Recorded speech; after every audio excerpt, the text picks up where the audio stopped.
खुलुमबाय, आं उदांस्रि मुसाहारि। बड'लेण्ड बुब्लिनि जानानै बयखौबो बरायना लाबाय। दिनै 23 नभेम्बर 2024। नोंथांमोननो बड'लेण्ड बुब्लिया दिनैनि साना मा मानि थाखाय मिथिजायो एबा दिनैनि सानाव मा मा हाबाफारि फालिनाय जायो नोंथांमोननो फारि फारि बड'लेण्ड बुब्लिया फोरमायगोन। दिनैनि सानखौ फिबनाची डे महरै फालिनाय जायो।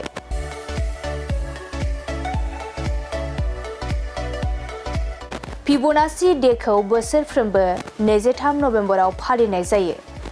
मानोना अक्ट'नि अनजिमाफोरा दान आरो साननि महराव लिरब्ला मोनसे फिबनाची फारि महर होयो। बे सानखौ सानखान्थिगिरि लिय'नार्ड बनाचीखौ मान होनो आरो सानखान्थियाव बिथांनि बिहोमानि गोनांथिखौ सिनायनो थाखाय फालिनाय जायो।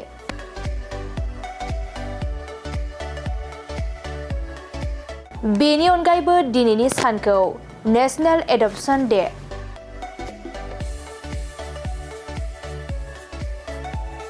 National e day cranberry day